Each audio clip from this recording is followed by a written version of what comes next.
함께하면 됩니다. 야! 함께하면 됩니다.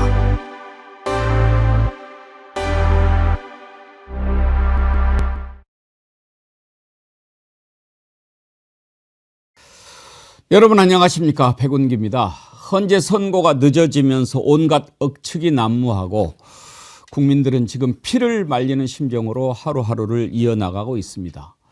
도대체 헌재는 왜 이렇게 느긋합니까? 생각할 수도 없지만 혹시 파면에 반대하는 재판관이 있습니까? 그렇다면 그 재판관은 결단코 정의롭고 공정한 재판관이라고 볼 수 없습니다. 역사의 죄인이 될 겁니다. 헌재가 시간을 끌면서 국민의힘에서는 혹시라도 다른 판결이 나올까 봐 민주당에 계속해서 승복을 요구하는데 참으로 허파가 떨어져 나갈 지경입니다. 너네나 제대로 승복하세요. 그리고 윤석열한테 승복하라고 얘기를 해야 합니다. 보수 농객 조갑재 씨도 승복은 가해자인 윤석열이 하면 되는 거지 왜 피해자한테 요구하냐고 일갈합니다. 제정신 아닌 자들 더 늘어나기 전에 헌재는 조속히 파면을 선고하기 바랍니다. 생방송 백운계 정치 1번지 출발합니다. 정어리몰에서 두 가지 상품 준비했습니다. 아주 지금이 딱 제철인 짭짜리 토마토 아주 반응이 좋은데요. 부산 대저동에서만 재배되는 특별한 품종이죠. 처음에 탁 한 입 깨물면 짭짤한 맛이 느껴졌다가 바로 뒤에 단맛이 느껴지는 아주 맛있는 토마토입니다. 이 크기가 작을수록 비싸고 좋은 게 짭짜리입니다. 지금 정어리몰에서 파는 짭짜리가 S에서 2S 사이즈 로얄관인가요? 이게 아주 드시기 좋습니다. 딱 껍질만 따서 이렇게 뭐라고 그러죠? 꼭지만 따서 드시면 정말 한 입 가득히 봄이 싹 들어오는 느낌이고요. 참외도 아주 좋은 값에 준비를 했습니다.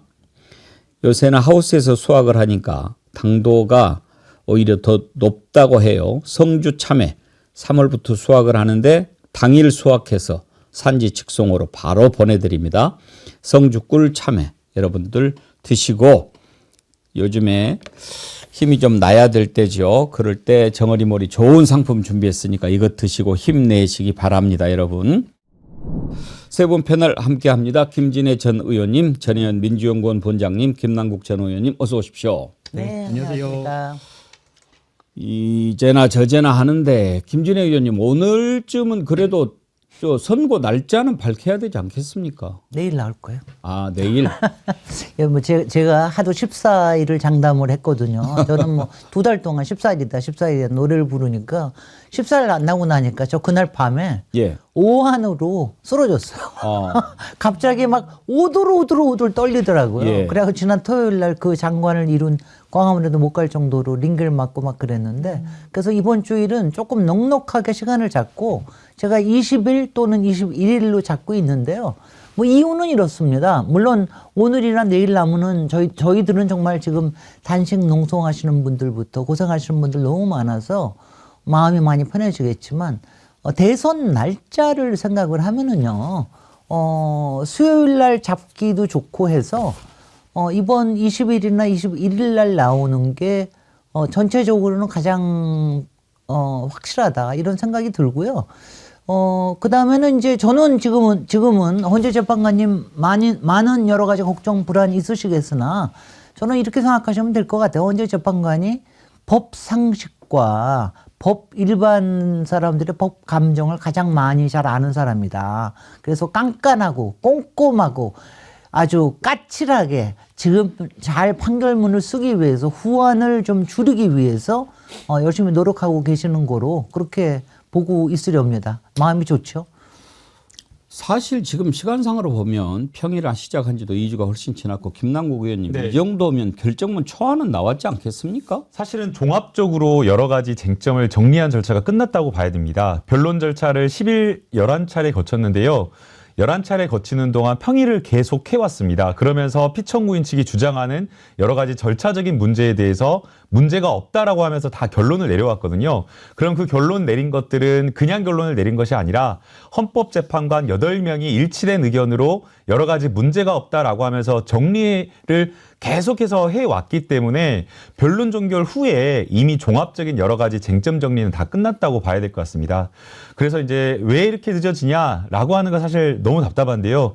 저도 오늘 2시 반에 일어나가지고 잠이 안 와가지고 트위터에다가 이게 판결 선고가 안 되니까 잠을 잘 수가 없다라고 하면서 이제 글을 올리니까 많은 분들이 댓글 달아주시면서 다들 그렇다라고 하셨는데 저희가 긍정적으로 생각하면 아까 김진애 의원님께서 말씀하신 것처럼 좀 더 판결문 초고나 초안을 완결성 있게 다듬는 그 과정에 있지 않나 이렇게 조금 해석을 해야 될 것 같고요. 정말 만일에 하나 이견이 있다고 하더라도 인용과 관련된 결론을 달리하진 않을 것 같습니다. 아주 여러 가지 사소한 아주 사소한 부분에 있어서 사실 인정 문제나 아니면 절차적인 부분에 있어서 소수 의견이 조금 이견이 있는 것을 합의하는 그 과정에 있을 것으로 보이고요. 이것은 온 국민 5,200만 국민이 생방송으로 본 일이고 절대 결론을 바꿀 수 없는 부분이기 때문에 저는 3월 21일 반드시 선고가 날 거라고 21일? 믿습니다. 네. 우리 김남국 의원님 목소리가 낭낭하니까 그 목소리로 주문 한번 읽어봐 주세요. 피청구인 윤석열 내란숙의 멧돼지를 파면한다. 네.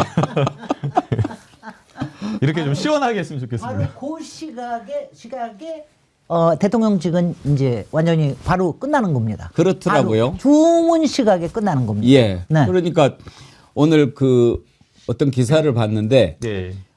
선고문을 두괄식으로 하느냐 미괄식으로 미괄식으로 하느냐에 따라서 달라진다고 차이가 날 그러더라고요. 수가 있어요. 예, 형사 사건 같은 경우에는 먼저 여러 가지 검사 측의 주장과 변호인 측의 주장을 쟁점 하나하나 다 따진 다음에 마지막에 유죄 무죄를 선고를 하거든요.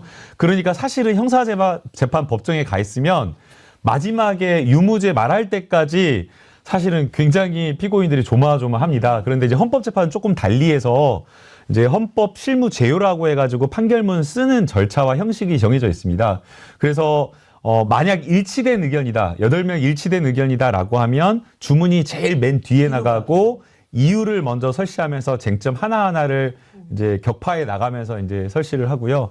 거꾸로 소수 의견이 있다라고 하면 주문부터 먼저 이야기하도록 그렇게 되어 있습니다. 전혜연은 예. 그게 법칙이에요?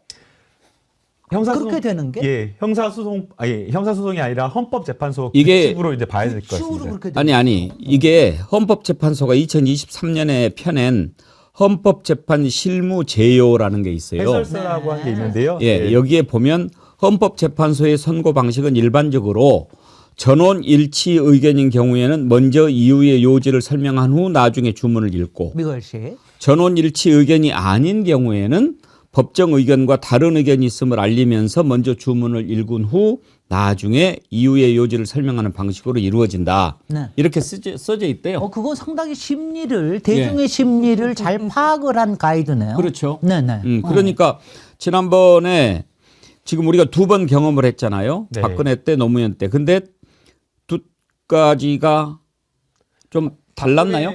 박근혜 전 대통령 때는 소수 의견을 남기지 않도록 돼 있어서 개정 전이어서 그때는 조금 이 절차와는 달랐고요.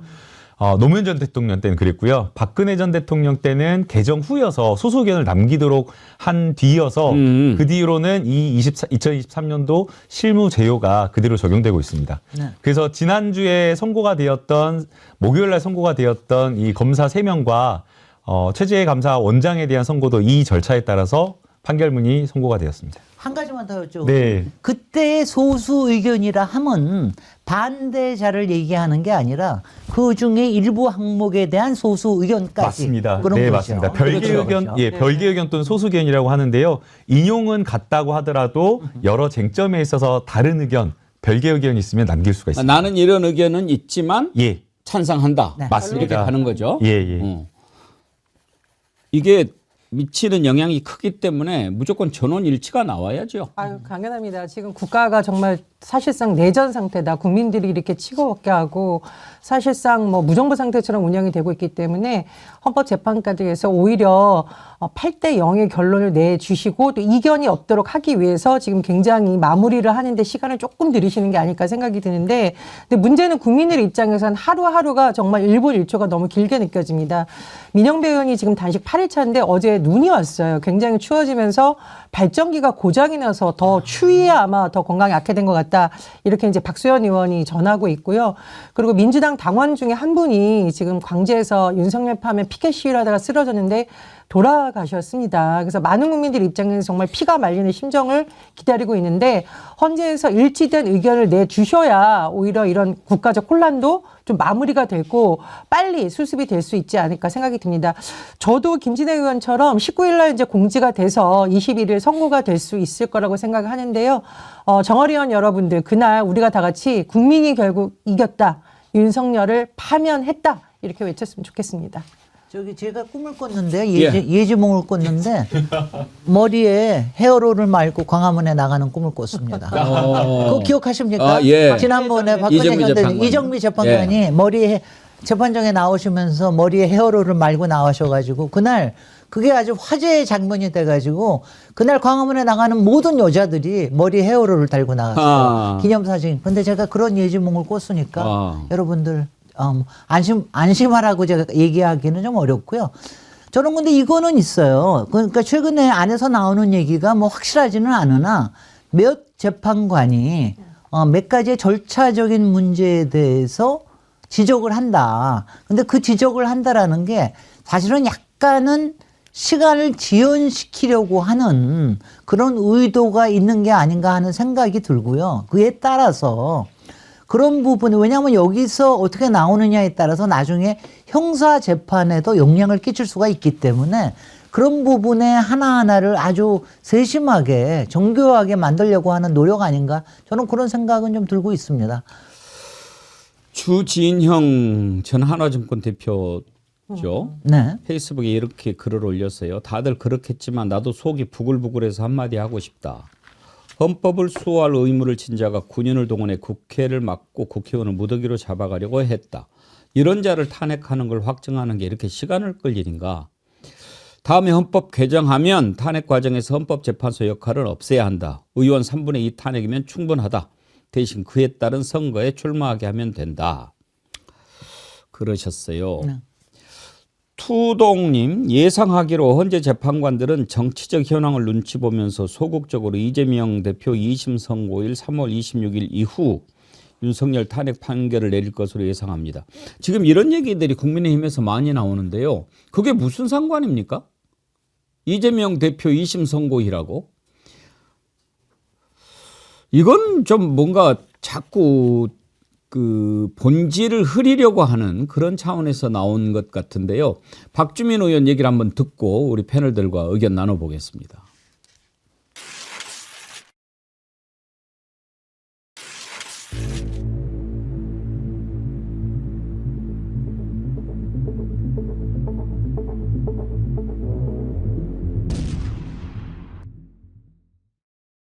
이재명 대표 판결과 이 탄핵 심판 이거 연결해서 이제 생각하시는 분들이 좀 계시는 것 같은데.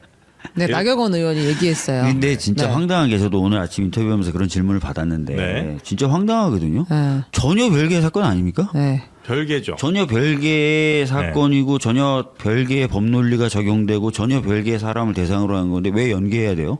이건 헌재 보고 정치를 하라는 얘기예요. 그러니까 진짜 나경원 의원님 정말 요즘 들어서 너무 실망인데 네. 뭐 이게 국정 혼란을 수습하고 이런데 일말의 관심도 없으신 것 같아요. 그냥 오로지 대선에 조금만이라도 자기네들 유리해야 된다.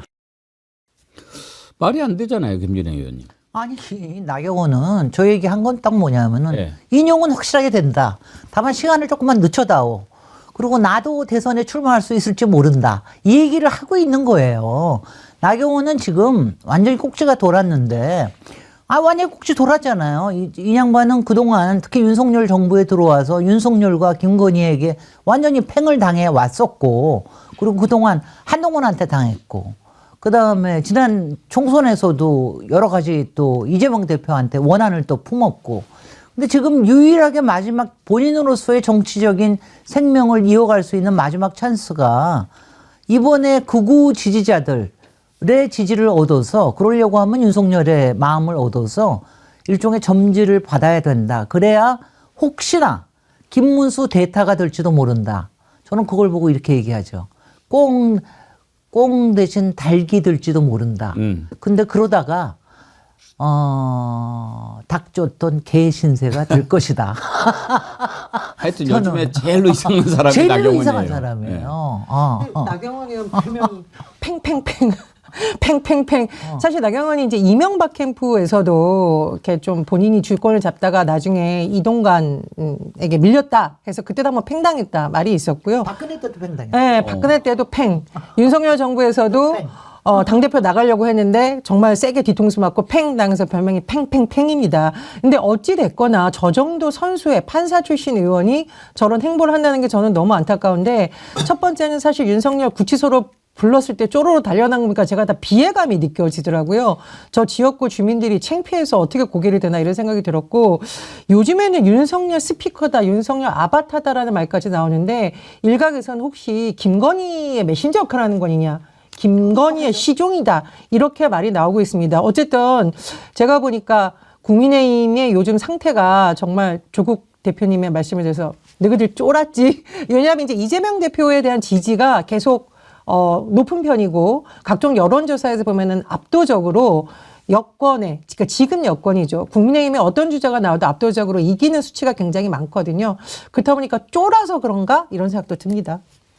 전혀 연관이 없는 사건이고요. 이재명 대표에 대한 사건은 사실은 대장동 사건으로 돈 받은 걸 어떻게든 사건을 만들어내려고 했는데, 돈 받은 여러 증거들이 하나도 안 나오고 결국에는 죽일 수 없게 되니까 대선 과정에서 있었던 말을 꼬투리 잡아가지고 사실 억지 기소를 한 거거든요.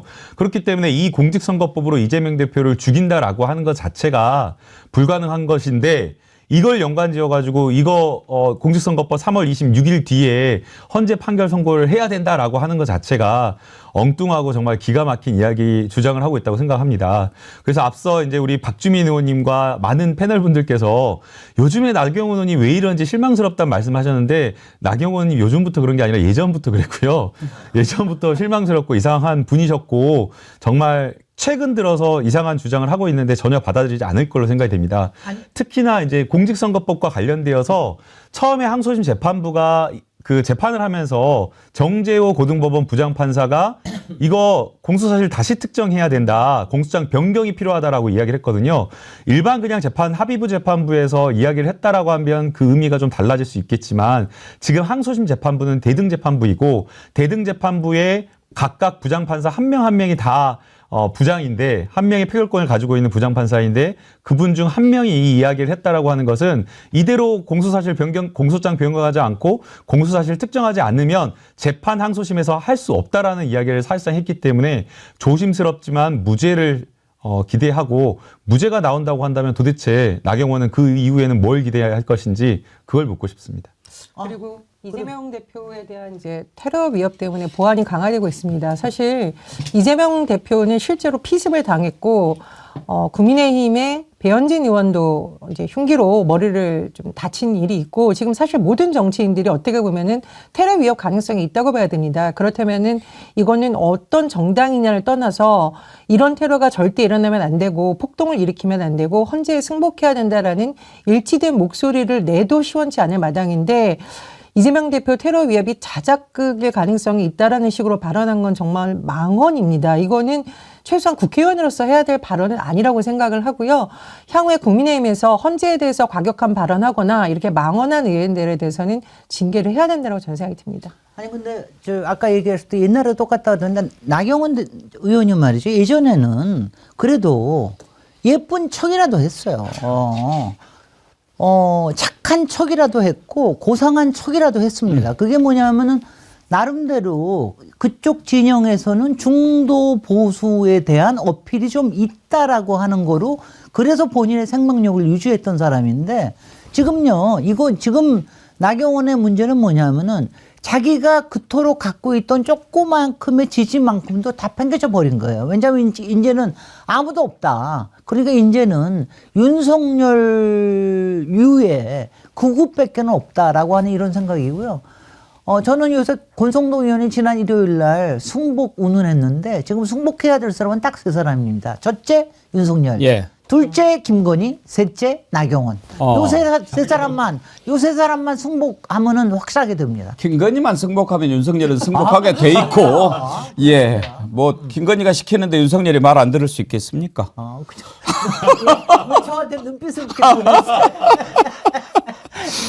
이렇게 힘들 때 우리 국민들은 그래도 항상 슬기롭게 여유 있게 또 잘 이겨냅니다. 재미있는 댓글 3개만 읽어드릴게요. 속 터지지만 이런 글 쓰시는 분들 참 존경합니다. 배을서님, 그래? 이번 주 안 하면 차라리 2년 뒤에 판결한다고 해라. 아이고 힘듭니다. 안 돼요. EFFF 쓰시는 분인데요. 기각되면 승복하라고? 그러면 또 계엄해도 승복할까? 이러셨어요. 참, 제가 오늘의 댓글로 꼽은 분입니다. 유재수님. 1, 2, 3 계엄했으니까 3, 2, 1 파면하자. 12월 3일, 1, 2, 3. 거꾸로 하면 3, 2, 1, 3월 21일. 오늘의 댓글이죠. 야, 저거다. 예. 유재수님. 볼펜 드리도록 하겠습니다. 신청하십시오. 또 다른 분들도요. 제가 댓글 읽어드린 분들은 다 기념 볼펜 드릴 거니까요. 윤석열 시대에는 윤석열 김건희 시대에는 숫자에도 민감해야 돼. 예. 근데 그럴 것도 이자가 워낙 그 김건희가 주술에 빠져가지고 뭘 계속 이렇게 해가지고 하는 게 막 눈에 띄니까. 12월 3일 그날도 개헌 발표 10시 몇 분이에요? 10시 30분이었는데 원래는 10시에 하려고 10시 했다고 합니다. 근데 국무회의 소집 절차를 거쳐야 된다고 해서 30분 늦어졌죠. 그것도 나는 그렇게 생각 안 해요. 네. 국무회의 관심도 없는 놈이고 이것도 다 짚어봐가지고 뭐 이렇게 했을 거예요. 그러니까요. 예. 사실은 이제 9시부터 11시가 세상이 닫히고 새벽 뭐 5시부터 7시가 세상이 다시 열리는 시기라고 해요. 그래서 주술하는 사람들, 기도하는 사람들이 항상 그 시간에 기도한다고. 예. 요즘 이제 무속인 비단아 씨가 국회에 출격하는 일도 있고 제가 정치부 기자도 하고 현장에서 뛰어갔지만 이런 희한한 일은 참 처음 보는 것 같습니다. 지금 뭐 승복 얘기가 계속 나오는데요. 그 얘기를 참 국민의힘이 할 때마다 참 허파가 뒤집어져요. 그렇죠? 왜 쟤네들이 승복하라고 그래요? 글쎄 말이죠.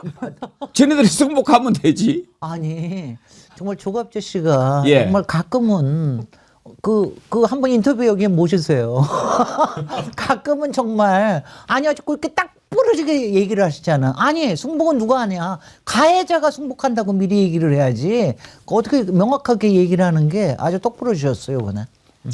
그러니까 윤석열 피청구인이 내란죄를 일으켰고 가해자이기 때문에 이 판결에 대해서 내란죄와 관련되어서 윤석열과 김건희만 승복하면 되는 것인데 그걸 갖다가 피해자잖아요, 사실은. 국민들과 그리고 체포를 당할 뻔했던 이재명 대표를 비롯해서 많은 정치인들 그리고 국민들은 피해자인데 피해자한테 오히려 사과하고 위로하고 하는 것이 아니라 오히려 더 겁박하듯이 피해자 보고 승복해라 라고 하는 것이 저는 납득이 안 되고요.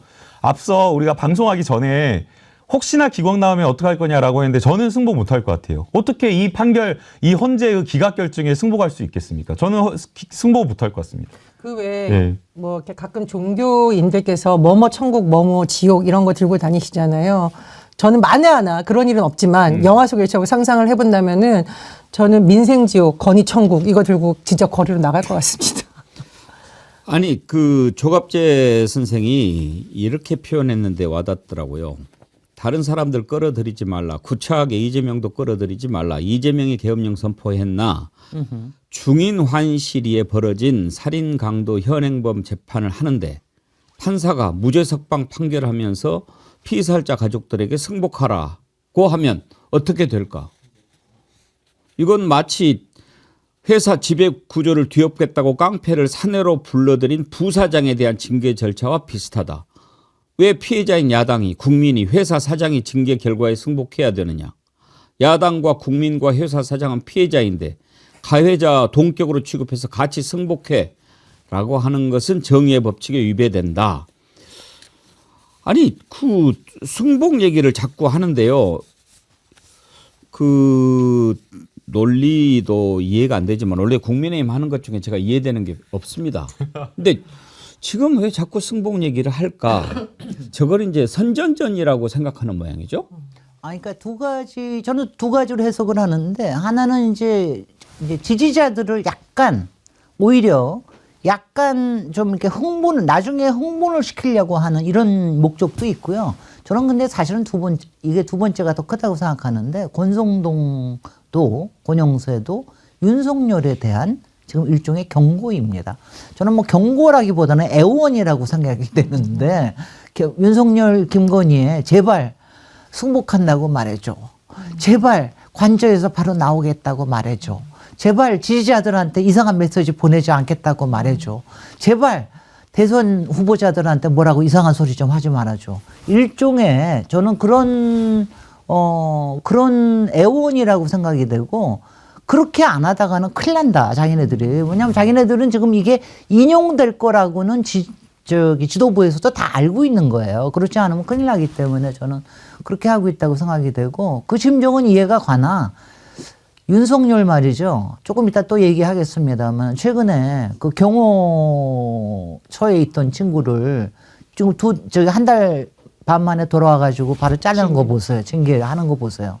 그런 정도의 조그만 복수도 하는 사람인데, 만약 돌아온다 그러면 어떤 일이 벌어지겠습니까? 그런 사람이 승복한다고 말을 하겠어요?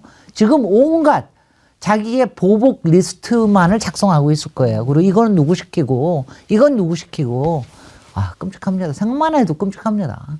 절대로. 아마 이제 윤석열 파면이 결정이 되면 그동안 이것에 대해서 반대해왔던 극우 지지자들이 국민의힘에 대해서도 어떠한 결정도 못 내리고, 우리는 이걸 받아들일 수 없다, 국민의힘은 도대체 뭐하냐라고 하며 국민의힘 당사로 물러가거나 의원들에 대한 원성을 쏟아낼 수 있겠죠. 너희들은 왜 가만히 있느냐. 이런 게 굉장히 지금 부담스러울 수 있는데, 자업자득입니다. 본인들이 만든 결과이고, 특히나 권성동 원내대표는 사실상 윤핵관, 윤석열의 최측근 아니었습니까? 네. 지금 고리를 끊고 싶겠지만 고리를 끊을 수가 없고, 이후에 탄핵 변론 과정에서도 공공연히 헌재에 대한 공격을 사주한 것이 권성동 원내대표라고 저는 생각을 하기 때문에, 이제 와서 헤어질 결심 너무 늦었습니다. 윤석열 아바타 벗어나고 싶겠지만 너무 늦었다고 생각을 합니다만, 다만 그 진정성을 보여줄 수 있는 방법이 두 가지가 있습니다. 하나, 지금 당에서 헌재 때려 부르자고 하는 의원들 있잖아요. 징계를 해서 그나마 진정성을 보여야 되고, 두 번째, 김건희에 대해서 앞으로 여러 가지 수사를 하거나 여러 가지 절차가 있을 때 국민의힘도 그것도 적극 협조하겠다라고 선언을 한다면 조금 믿어줄 수 있는 여지가 있다고 봅니다. 난 그래도 봅니다. 승복 얘기하니까요. 김성규님, 승복은 스님이 입는 것이니까 쌍권총은 승복 입고 참외 오체 투지나 해라. 맞아. 야, 정말. 더 재밌는 것도 있어요. 네. 노경주님, 승복은 정광훈이한테 입혀서 속세 떠나라고 합시다. 배동호님, 팥죽에 설탕 넣으면 단팥죽이 되지만 짬뽕에 설탕 들어가면 웃기는 짬뽕 됩니다. 국짐 것들이 하는 짓입니다. 그러셨는데. 아, 대단하세요. 그 승복 얘기하는데, 저는 이제 우리 패널 분들 말씀 들어봤는데, 어차피 판결이 다른 건 나올 수가 없는 거 아닙니까? 그럼 국민의힘도 알죠. 아는데 이걸 어떻게 해서든지 자기 지지자들을 묶어두려고 하는 그런 전략이죠. 네. 그러면서 이제 마치 민주당이 승복 안 할 것처럼 승복 이렇게 이야기를 하는데, 그걸 들으면서 좀 웃기는 짬뽕이다라고 생각하면서 마음 한구석으로요, 만약에 뭐 이럴 일은 없지만 네. 만약에 기각을 한다, 그러면 승복할 수 있을까? 제가 참 말하기가 조심스러운데요. 우리가 최상목한테 배운 거 하나 있어요. 존중합니다. 예. 헌재 판단 존중합니다. 예. 그 이상도 그 이하도 아닙니다. 존중하는데 승복은 내 맘이요. 예. 그거를 절대 받아들일 수 있을까요? 이런 이야기 하지 맙시다. 그 뭐 하나마나한 얘기니까요. 괜히 이거 가지고 나중에 너 승복 안 했네 뭐 그런 또 뭐 이야기할 것 같으니까 말이 안 되죠. 근데 이거 한 가지는 확실한 게요. 헌재에 불복할 수 있는 방법은 아무것도 없습니다. 예. 공식적으로. 그러니까 헌재는 단심이고 결심이기 때문에 누구나 국민이라 그러면은 당연히 그에 따라야 되고요. 다만 그에 대한 판단이나 이런 거는 사람마다 다 다르죠. 그러니까 그 다음에 이걸 마음으로 하거나 어떻게 하는 가령 지금 탄핵 찬성 세력은 만약 기각이나 각하가 나온다 그러면은 이게 뭐 당장 뭐가 나올 거냐면 윤석열 퇴진 운동에 당연히 나올 겁니다. 바로 밀란이 일어나죠. 바로 밀란이 일어납니다. 그러니까 이런 그러니까 얘기는 아예 하지 맙시다. 네, 괜히 그다음에요. 예. 그다음에 저기 하는 게 저는 탄핵 기각이나 각하는 전혀 뭐 쌍권총이나 이런 쪽도 생각을 못 하는 게 국힘이 윤석열이 돌아오면은요, 사실은 제일 무서워할 사람이 지금 국힘 지도부예요. 딴 사람들이 아닙니다. 거기에는 복수 안 할 것 같으세요? 윤석열, 김건희가. 조선일보는 걱정 안 하고 있을 것 같습니까? 당장 패가 안 될 텐데. 야, 보통. 아니, 그리고 제가 어제 네. 그 여러 가지 이유를 다 이제 탄핵 파면 갈 수밖에 없는 이유를 여러 가지가 우리가 다 뭐 그렇습니다. 있죠. 네. 5만 가지가. 근데 그중에 가장 중요한 거 하나만 딱 해봐도 헌법재판관들이 다른 판결을 내릴 수가 없어요. 지금 윤석열만 지금 활보하고 다니고 있지만 다른 사람들 다 지금 구속돼 가지고 기소돼서 재판받고 있지 않습니까? 내란 주요 가담자로. 만약에 윤석열이 복귀해서 대통령 된다고 칩시다. 다 사면해 줄 겁니다. 그럼요. 사면권 갖고 있잖아요. 그럼요. 그러면 김용현이는 물론이고 노상원이까지도 사면해 줄 거고 네. 더 나아가서는 서부지법에 들어가서 그 난동을 부린 폭도들까지도 다 사면해 줄 거예요. 네. 그러면 어떻게 되겠습니까? 이걸 어떻게 받아들이겠어요? 그러니까 윤석열 탄핵 이걸 파면이 아니다라고 하는 상정 자체는 아예 할 필요가 없다 이겁니다. 헌법재판관들이 그걸 모르겠습니까? 사면도 아니고요. 기소된 거 자체를 갖다가 없앨 거예요. 이 사람은. 사면은 그래도 법적인 거라도 받고 난 다음에 사면하는 거 아니야? 우리나라. 뭐 무조건 뭐 근데 무조건 지금 아마 기소된 1심만 거가 나와도 없다. 막 그냥 뭐 다 빨리빨리 그냥 뭐 항소하지 말고 다 그냥 그냥- 판결을 확정해. 그럼 나 네. 사면해 줄 테니까. 그러고도 남을 놈 아닙니까? 그럴 겁니다. 실제 국민의힘 중에 전과자를 출마시키기 위해서 전과 뭐 3범인가 4범인가 했던 사람을 출마시키기 위해서 상고를 하지 않게 해가지고 바로 확정되고 사면해 준 적이 있었고 그렇습니다. 그다음에 강서구청장에 출마했던 김태우 씨도 역시 마찬가지로 사면해 가지고 출마를 시켰잖아요. 그래서 만약에 정말 가정을 한다면 살아 돌아온다고 하면 당장의 보복을 할 것으로 보이고요. 그 보복의 대상은 아까 국민의힘 이야기를 했는데요. 국민의힘보다 더 먼저 보복의 대상은 헌법재판관일 겁니다. 그거죠. 헌법재판소만 없애도 이놈들만 없어도 내가 마음껏 개헌하고 나는 탄핵 안 당한다. 라는 생각일 거기 때문에 그걸 제일 잘하는 사람들이 헌법재판관이라고 생각되고 절대 그런 생각 할 수가 없고요. 아무리 쥐어짜고 머리에 어떤 법리를 연구하고 만들어내도 절대 바꿀 수 없는 건 인용 결정입니다. 예. 상상하지 않는 게 맞을 것 같습니다. 예, 상상할 필요가 없어요. 필요가 예. 없어요. 어떻게 뭐 말이 안 되는 우리가 지금 막 늦어지니까 이런 생각 저런 생각 하다가 뭐 잠도 못 자고 그렇게 하는데 이게 늦어져서 그런 게 아니라 지난번에 이게 속박이 돼서 그런 거예요. 그렇죠. 안 그러고 지금 감옥에 있었으면 우리가 무슨 걱정을 합니까? 그러니까 그렇게 말도 안 되는 일이 일어나다 보니까 국민들이 혹시 하는 거죠. 설마 이런 생각이 그냥 문득 드는 겁니다. 그 정신 나간 판사 하나가 이렇게 만든 거예요. 검찰총장도 그놈은 뭐 말할 것도 없는 놈이고요. 근데 지금 언론 보도를 보니까요, 선관위 직원들이 진짜 트라우마가 너무 심하다고 하거든요. 사실 뭐 선관위 직원들은 정치 활동을 하는 사람들도 아닌데 지금 오늘 아침에 보도를 보니까 개헌군이 허리에 총 차고 들어와서 휴대전화 빼앗고 구석으로 몰아넣고 아직까지 생각만 해도 너무너무 고통스럽다고 하거든요. 그러니까 제가 보기에는 지금 이게 선관위라는 것도 굉장히 우리나라의 어떤 정치적으로 굉장히 중요한 기관인데 이 직원들이 다 지금 집단 트라우마를 겪고 있다라고 이제 진술을 했다라고 합니다. 그래서 헌재에서 이런 부분도 부디 면밀히 살펴주시고 8대 0으로 빨리 결론 내주셨으면 합니다. 이제 헌재 판결은 뭐 이번 주에는 무조건 나오겠죠. 안 나올 수가 없죠. 오늘쯤은 선고 날짜가 나올 것 같은데 오늘 화요일이니까 내일 혹시 아까 목요일이냐면 내일 내일 발표하고 뭐 금요일 날 한다고 그러는데 금요일까지는 봐줘야죠. 뭐 금요일 넘기면 안 돼요. 그건 정말 국민들 인내심이 이미 한계에 부닥쳤습니다. 자, 헌재는 그렇게 넘어가고 내란 재판도 이제 지금 본격적으로 시작이 됐는데 이 정신 나간 사람들이 하나둘이 아니에요. 지금 김용현 변호인을 맡고 있는 이하상 변호사라고 있는데 이 사람은 재판정에서 검찰이 대통령 윤석열 이렇게 부르니까 그 호칭이 부적절하다고 따졌대요. 나 이런 변호사 김남국 변호사님. 변호사 맞죠? 변호사 맞아요? 저는 이해가 안 되더라고요. 그 기사를 보고 원래 형사법정에서 직책이라고 하는 건 없습니다. 그 피고인에 대한 인정신문할 때 피고인의 인적 사항을 확인할 때만 주소 뭐예요? 어디예요? 그다음에 직업이 어떻게 되세요? 직업 있으세요? 요것만 확인하고요. 다 그다음에 공소사실 검사가 읽을 때에는 직업을 생략하고 이름으로 부르는 거거든요. 근데 대통령 윤석열과 전 진짜 의전을 모르겠어요. 대통령 윤석열과 그러면서 변호인이 대통령 윤석열 이렇게 하면 안 된다. 윤석열 대통령으로 해달라고 했다는데 이게 무슨 말인지 모르겠어요.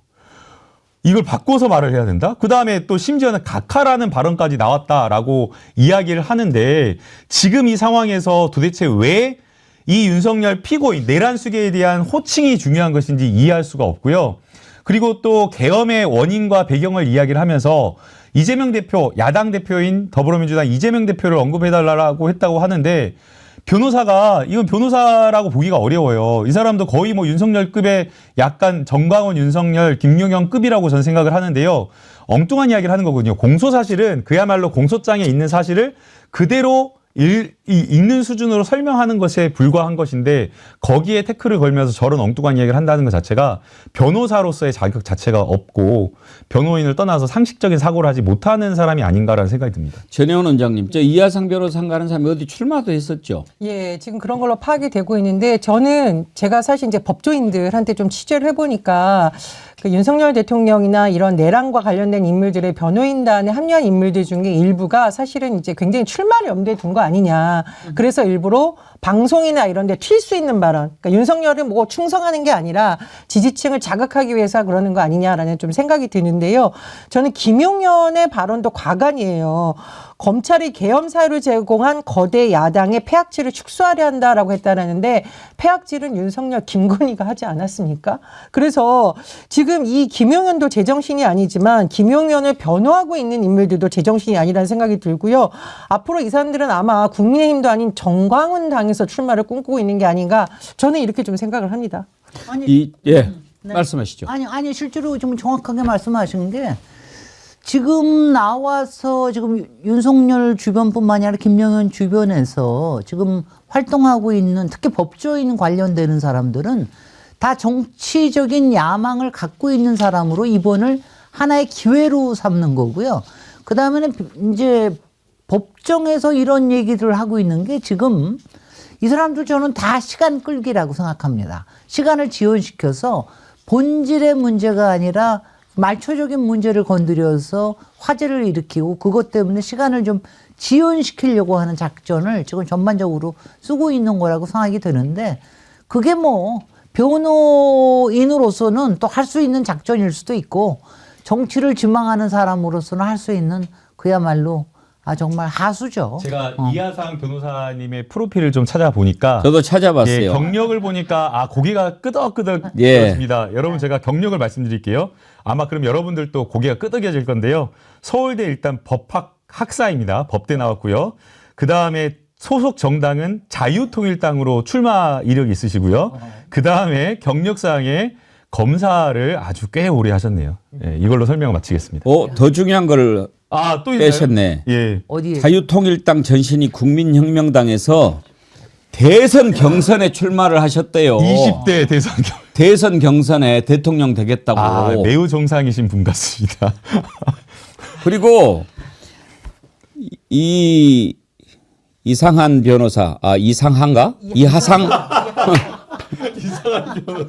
원래 이름이 이명규인데 이하상으로 개명했대요. 그래요? 예. 그런데 이번에 김용현 변호인단으로 활동하면서 비상계엄은 내란이 아니고 내란 수사가 내란이다. 이런 주장을 했어요. 네. 참 훌륭하신 분이죠. 아, 왜 그 친구는 다, 거기는 왜 이렇게 다 석동현류들만 모여 있는 것 같으네. 저는 이런 사람들 볼 때마다 궁금한 게 정말로 저렇게 생각해서 저렇게 얘기를 하는 걸까? 아니면 기술을 부리는 걸까? 전 그게 참 진짜로 궁금해요. 근데요, 저는 이거는 확실하게 생각하는 게 기술을 처음에는 기술인데 기술을 몇 번 부리다 보면은 진짜 그 사람들하고 똑같이 됩니다.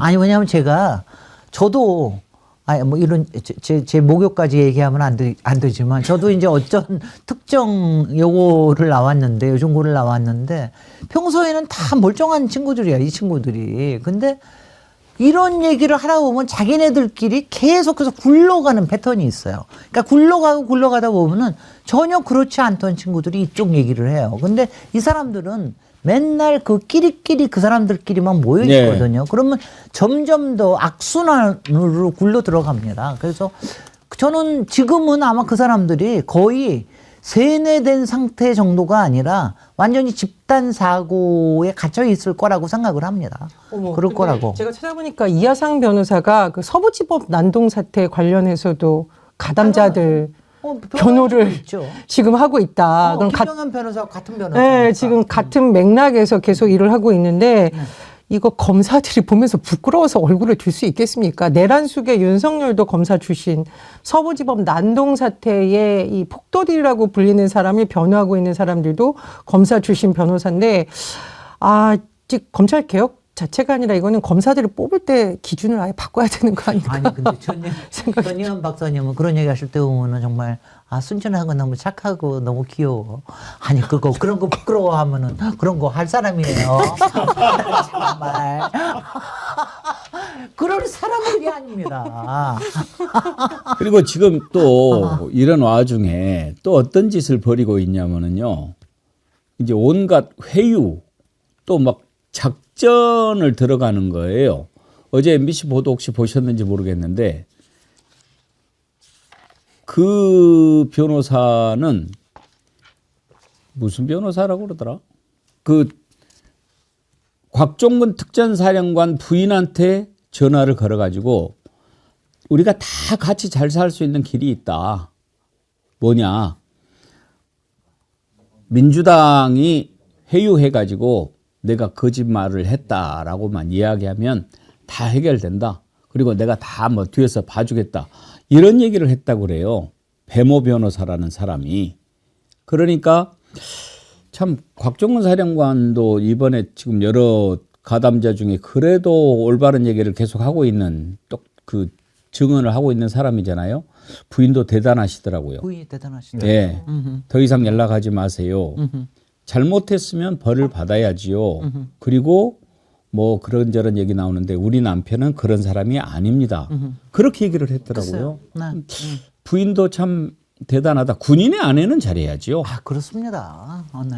군인의 아내라고 하는 게 정말 거기도 같이 원래 제대로 교육받고 저기 하고 그러면은 군인의 마인드를 그러니까 국가를 위해서 봉사한다. 국민의 생명과 안전을 위해서 지킨다라고 하는 거를 확실하게 갖고 있죠. 정의감을 갖고 있고. 그러니까 정말 설마 그 배 변호사가 그 여성은 아니죠? 그 유명한 배 변호사. 남자더라고요. 왜냐면은 목소리가 나왔어요. 예, 곽종근 사령관의 동기 47기 동기 변호사라고 합니다. 육사 출신이라고 예, 하더라고요. 그런데 김당국 변호사님 저렇게 하는 거는 법률 위반 아닙니까? 물어보실 것 같아서 제가 간략하게 법률 검토를 역시. 하고 왔는데요. 곽종근 사령관은 피고인이면서 동시에 주요 법정에 나가는 증인입니다. 그런데도 불구하고 그 증인을 사실은 회유한 거잖아요. 그러면 당장의 여러 가지 위증교사 문제가 될 수 있고요. 또 여러 내란과 관련된 부분에 있어서 범죄를 인멸하거나 사실은 숨기도록 하고 있는 그런 상황이기 때문에 상당히 위법성이 있어 보입니다. 더 나아가서 변호사는 뭐 피의자의 뭐 여러 가지 피의자와 피고인의 범죄를 변호하고 그 사람의 비밀을 지켜줄 의무는 있지만 없는 말을 만들어 가지고 이렇게 변론을 할 수는 없거든요. 그래서 이건 다 변호사법 위반도 될 수 있기 때문에 저희가 이거는 그 변호사 모임이 있습니다. 검사를 검사하는 모임이 있는데 여기서 조금 더 법률적으로 면밀하게 검토를 해서 고발까지 적극적으로 좀 검토할 생각입니다. 예. 그러니까 이게 다 헌재 선고가 늦어지니까 이런 일들이 일어나는 겁니다. 지금 막 별짓을 다 하는 거잖아요. 또 어떤 일이 있었냐면요. 경호처의 3부장이 있어요. 경호 3부장. 지난번에 국회에 나와서 증언을 했던 사람입니다. 이거 우리가 절대로 이렇게 해서는 안 된다. 이거는 법을 따라야 된다. 이번에는 막으면 안 된다. 그랬던 사람인데 지금 김성훈이 저자가 딱 버티고 있으니까 이번에 거기에서 회의를 해가지고 회의 무결을 해버렸다는 거예요. 경호처에서. 그 이유는 뭐냐. 경찰한테 뭐 정보를 흘려줬다. 그러니까 기밀을 누설했다라고 하는 건데 본인은 지금 거기에 대해서 그런 일이 없다라고 얘기를 하잖아요. 그리고 이건 누가 봐도 찍어내기 아닙니까? 왜? 김성훈이가 그대로 있으니까. 근데 김성훈 차장이 왜 그대로 있습니까? 3번, 4번 영장을 신청을 해도 검찰이 아예 청구를 안 하는 거예요. 그래서 이번에 경찰이 어떻게 했습니까? 고검에다 그럼 물어보자. 그랬더니 고검에서 야 지금 너네들 왜 청구 안 해? 이건 당연히 청구해야지라고 얘기를 했어요. 그래서 경찰이 이번에 신청을 했습니다. 네 번째. 예. 이번에도 만약에 지검이 안 받아들이면 그건 어떻게 되는 거예요? 직무유기로 검사를 고발을 해야 되지 않을까라는 생각이 드는데요. 이번에 4차례 사실은 4번째 영장 신청이고요. 경찰도 상당히 늦었습니다. 영장심의위원회에서는 이미 10일 전에 이거 영장 청구해야 된다라고 결론을 내려줬는데도 불구하고 경찰에서 거의 2주 가까이 돼가지고 뒤늦게 어제서야 그것도 어제 한다라고 했는데 어제 오전에 한 것도 아니고 어제 거의 6시 다 돼서 뒤늦게 했더라고요. 거기에 대해서 뭐 경찰에서는 추가적인 어떤 수사 때문에 늦어졌다라고 이렇게 핑계를 대고 있지만 결국에는 윤석열 내란 수계가 다시 풀려나고 헌법재판소 판결 선고가 늦어지는 것이 경찰에서의 여러 김성훈에 대한 영장을 재청구하는 부분에 있어서도 딜레이가 되고 이런 것들이 종합적으로 다 연결되어서 영향을 미치고 있다고 생각이 됩니다. 그래서 어제 4번째 영장 청구된 것에는 경찰의 국가수사본부의 추가적인 어떤 보완 수사와 그리고 지금까지 검찰이 다 기각했던 핑계댔던 사유를 다 보완해서 넣었기 때문에 이번에는 빠져나갈 구멍이 없다고 생각이 되고 이번에도 정말 만약 이번에도 거부한다 영장 청구를 하지 않는다라고 하면 이건 직무유기에 해당됩니다. 그러니까 저는 이제 내란 공범으로 특검 수사를 받을 이 대상이 점점 늘어난다고 생각을 하는데 잘 보십시오. 윤석열이 구속 취소돼서 풀려나고 난 이후 그리고 헌재에서 판단을 내려주시지 않는 이 기간 동안 이런 일이 일어나고 있다는 거죠. 일단은 곽종근 전 사령관의 아내한테 회유하고 전화하고 협박하고 이것은 결국 증인을 협박해서 증언을 오염시키려는 의도, 우리가 우려했던 일이 그대로 하나 일어나고 있습니다. 두 번째로는 내란 수계 편에 서지 않았던 그나마 양심에 따르고 법률에 따라서 자기의 역할을 했던 사람들한테 보복이 지금 가해지고 있다라는 거잖아요. 헌재에서 이런 점을 빨리 보셔가지고 판단을 내려주셔야 됩니다. 언제까지 국민들이 협박을 당하고 군인 가족들까지 협박을 당해야 됩니까? 저는 헌재에서 이런 상황을 정말 엄중하게 보셔야 된다고 생각이 들어요. 그러니까 심우정이 왜 사퇴 안 하겠어요? 이런 거 다 뒤에서 조정하느라고 사퇴 안 하고 있는 거 아니겠어요? 심우정이 뭐 저는 뭐 이거 파면 결정이 날 때까지는 여전히 민기적 될 거라고 저는 500원 겁니다. 아니 그럴 것 같아요. 왜냐하면 지금 김성훈에 대한 거는 딴 거 없습니다. 무슨 경호나 이거 아니라 비화폰이라고 하는 증거 인멸에 관련되는 건데 지금 뭐 매일매일 조금씩 계속해서 증거 인멸이 진행이 되고 있는데 김성훈이라는 자가 상당히 키맨이란 말이죠. 그러니까 이게 아마 며칠을 저는 민기적 되고 있을 것 같아요. 그러니까 지금 정리를 해야 될 것이 하나 둘이 아닌데 안 되고 있어요. 이게 다 지금 저는 이 최고 책임을 최상목이가 져야 된다고 생각합니다. 최상목 대행이 지금 노골적으로 헌법을 위반하고 있는 것이 며칠째입니까? 헌법재판소에서 만약 임명해야 된다라고 하는데도 깔아뭉개고 있어요. 이게 단순히 임명하고 안 하고의 문제가 아닙니다. 대통령 권한 대행, 대통령 행세를 하고 있는 자가 나는 헌법 안 지켜 하고 있단 말이에요. 이거는 국민들한테 헌법 지키지 마라라고 얘기하는 것을 몸으로 보여주는 거 아닙니까? 만약에 지금 경호 3부장 지금 해임 의결을 만약에 했는데 이걸 이제 최상목이 결정을 하게 되는 거죠. 만약에 이대로 해임한다면 이건 정말 최상목 그냥 놔두면 안 되는 겁니다. 그렇습니다. 이것도 다 모든 게 타이밍이 맞는데 지금 말씀하신 거 듣고 있으니까 갑자기 정말 너무 한숨이 나오는데 아무리 절차를 따지고 국회에서 여러 가지 문제를 제기를 해도 행정권을 가지고 있는 자들이 그 자리에 앉아 있기 때문에 더군다나 이 자들이 내란에 이래저래 사후든 사전이든 뭔가가 있기 때문에 그리고 윤석열이 가지고 있는 이 캐비넷에 뭔가를 목줄을 쥐고 있기 때문에 여기에 지금 동조를 하고 있는데 그 주요 인물이 바로 최상목. 행정부에서는 최상목 그리고 검찰에서는 심우정 아닙니까?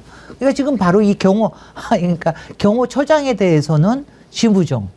이게 과연 영장이 청구가 될 것이냐. 그 다음에 지금 경호처 그 사람에 대한 인사권에 관련된 거는 최상목. 사실 최상목이요. 김성훈이를 문제가 돼서 김성훈이 진작 인사 조치하려고 그러면은 당연히 최상목이 했었어야 됩니다. 최상목이 다 그야말로 정말 상목이네 정말. 정말. 무슨 짓을 할지를 모르겠어요. 케니홍님. 김건희가 전 재산 털어서 매수할지도 모릅니다. 그들은 다음에 또 부정하게 챙기면 될 테니까요.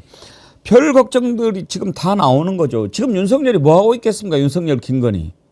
오로지 살 궁리만 하는 거 아닙니까? 그리고 지금 당장에 안 하는 국리는 어떻게 하면 조금이라도 챙겨볼까 하는 건 지금은 못할 수도 있어요. 그전에는 계속 그 생각만 오로지 했겠죠. 지금은 어떻게 하면 이걸 살아나 볼까? 그리고 증거를 인멸을 해볼까? 막 이렇게 하고 있겠죠. 지난번에 혹시 여러분 기억나십니까? 1월 8일이죠. 이때 소굴에 들어가 있을 때 잠깐 이자가 도망갔다. 도피설이 나온 적이 있었어요. 근데 그게 사실일 거다라고 하는 증거가 나오고 있습니다. 그날 윤석열이 화면에 이렇게 찍혔어요. 막 이렇게 멧돼지가 어슬렁거리는 게 보였지 않습니까? 근데 그게 보니까 알리바이였던 것 같아요. 나 지금 관저에 있다. 이렇게 보여주는 건데 그날 봤더니 대통령 집무실 지하에 있는 그 어떤 시설에 갔다라고 하는 증언이 나왔거든요. 그렇습니다. 김남국 의원님, 네. 직무 정지 상태면 지금 집에 처박혀 있어야 되는 거 아니에요? 집무실에 가면 안 되는 거 아니에요? 맞습니다. 아니 예. 집에만 처박혀 있는 건 아니에요. 근데 대통령실에 가면 안 되죠. 네. 직무가 정지되어 있기 때문에 대통령 자격으로서 행사할 수 있는 권한 자체가 하나도 없습니다. 그런데 어제 단독 보도 나온 것을 보면요. 1월 8일 날 보안시설이라고 하는 벙커를 직접 둘러봤다라는 것이 보도가 되었습니다. 다들 기억하시겠지만 1월 3일에 1차 체포 시도가 있었는데 그때 체포가 실패하고 체포 실패하기 이전에 이른 오전 시간에 어떤 차량 한 대가 경호를 받으면서 쑥 빠져나갔다라고 하면서 그게 결국에는 합참이나 국방부에 벙커로 간 거 아니냐라는 그 의혹이 있었거든요. 그런데 그게 뒤늦게 1월 8일 날 실제 1월 8일 날 방문했다라는 것이 확인이 된 겁니다. 결국에는 탄핵 직무 정지된 이 윤석열 내란 수괴가 그 체포되는 과정에서 관저에 머물지 않고 본인의 직권을 남용해가지고 농성을 벌일 생각이거나 아니면 어디로 피해가지고 뭔가 버틸 생각으로 그 벙커를 이렇게 가지 않았나라는 이 생각을 할 수밖에 없고요.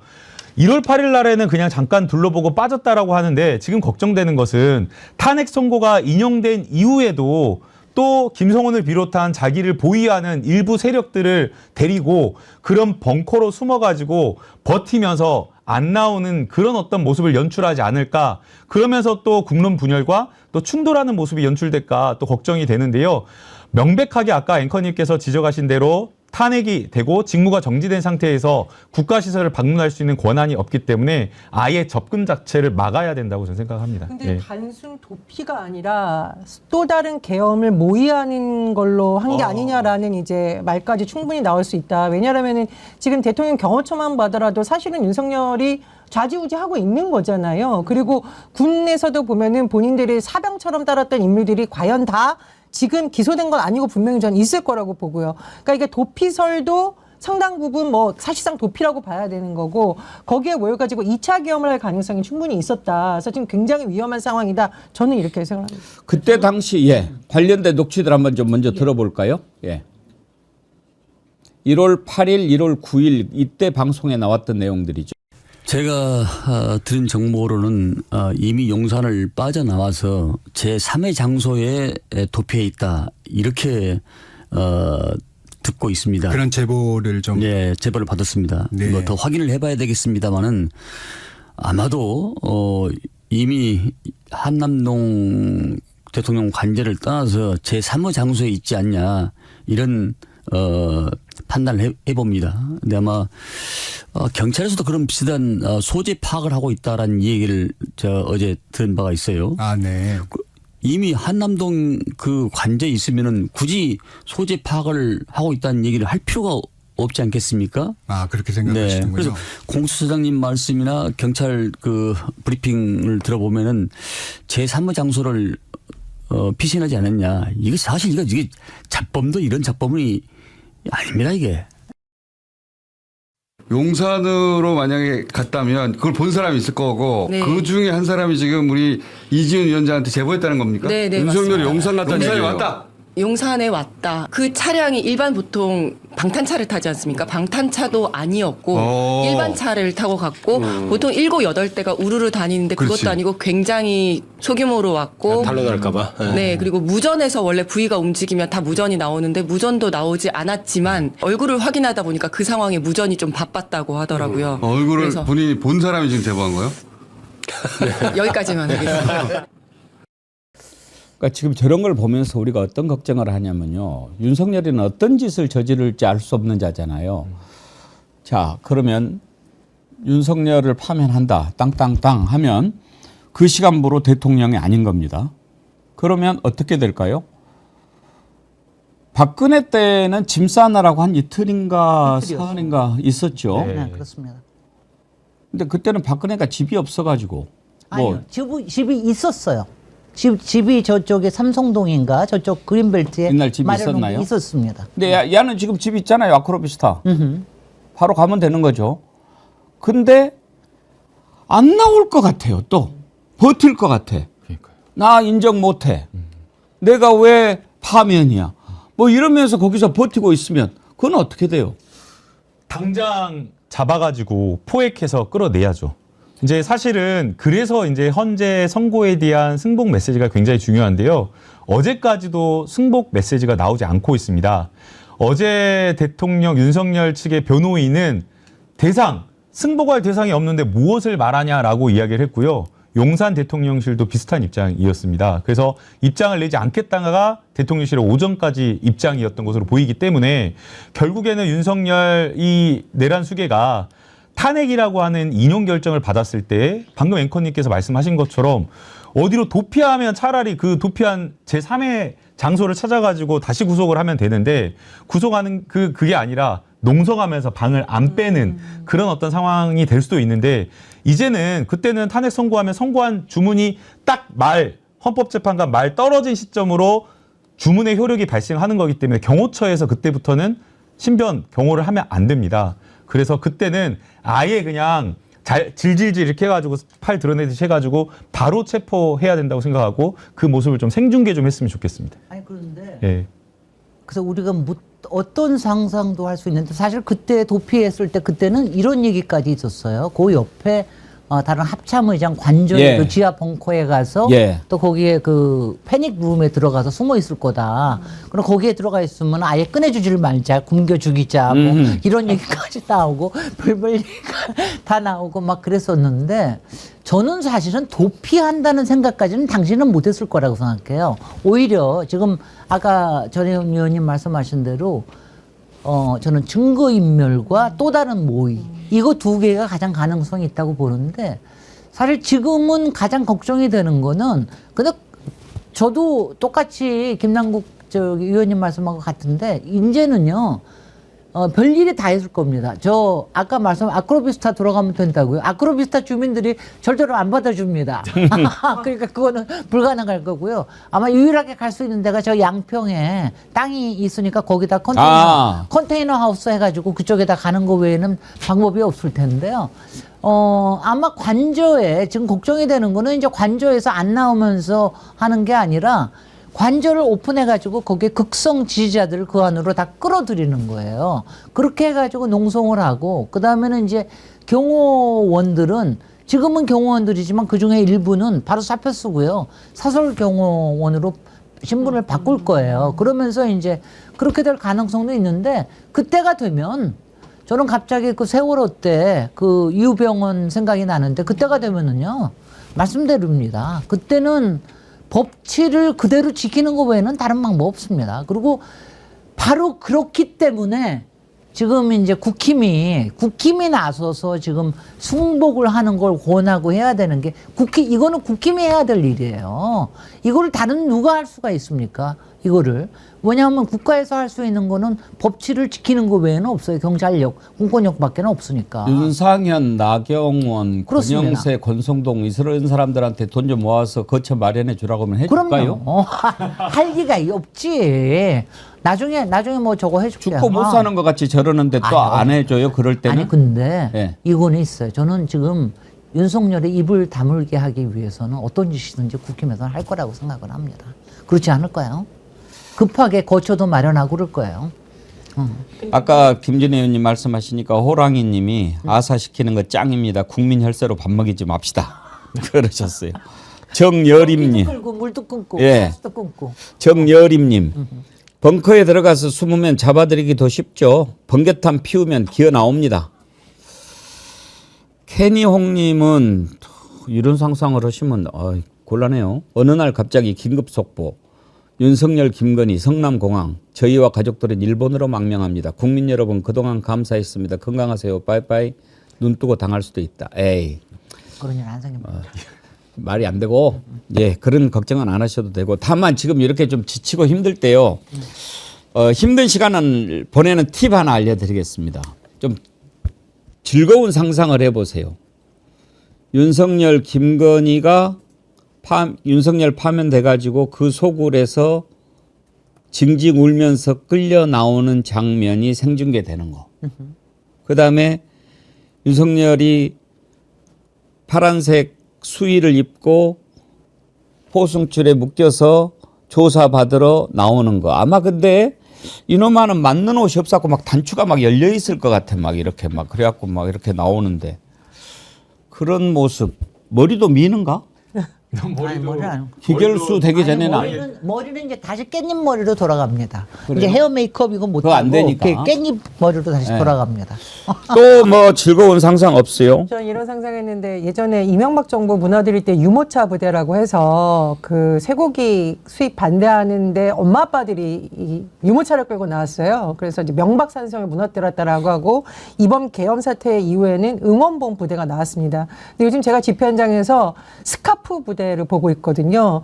그러니까 우리 당원들께서 특히 중장년 여성 당원들께서 스카프를 이렇게 삼각형으로 해서 메고 같이 의원들 옆을 걸면서 격려해주고 있거든요. 그래서 시민들한테도 막 이 탄핵의 위험성, 윤석열을 반드시 파면해야 되는 이유를 알려주고 있는데 그분들이 가끔 손을 잡고 강강술래하는 것처럼 서로 응원하는 장면을 보거든요.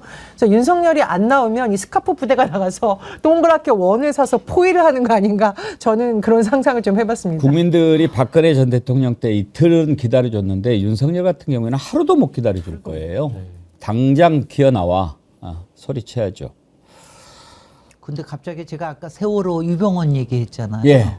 그 유병원 나중에 왜 과수원에서 발견되지 않았습니까? 막 기아 상태로. 야, 그러니까 그런 또 음모가 생길 수도 있겠네. 어디로 도망가서 거기서 뭐가 있었는데 실제로는 그게 아니고 딴 데로 튀었다. 별게 아니 이게 뭐죠? 이 자식은 아니, 겁이 많아서 그렇게 하지도 정말. 못해요. 아 정말 예. 쫄보라서. 예. 쑥이님, 배공랭커님 헌재 결정 때문에 하루하루 피가 마르네요. 오늘 내일 답이 나오겠지요. 파면의 답이요. 백수 여인 숨 넘어갑니다. 예, 쑥이님. 아이고, 제가 오늘 일부러 이렇게 좀 밝은 넥타이 찼습니다. 여러분 힘내시라고. 넥타이 차고 보니까 김진애 의원님 양말하고 같은 색깔이더라고요. 아니 제 양말도 보여드려야 되겠네. 아 저는 기린 노란색을 했는데. 예. 아, 노란 양말 정말 너무 신박했어요. 그러니까 너무 튀는데 노란 양말 신으셔가지고. 김진애 의원님은 그런 게 다 어울리셔. 아, 예, 그러니까. 예. 아니 가면서 여기는 뭐 이게 있는 거 테이블이 있는 거야. 테이블을 치워야 되는 거. 입는 양말이거든요.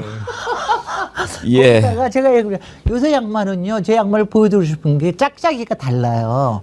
테마는 기린인데 안짝하고 이쪽이 다릅니다. 그게 너무 웃겨요. 나중에 자세히 보여드릴게요. 그렇군요. 네. 윤석열을 파면한다. 아, 아이디를 근사하게 만드셨네.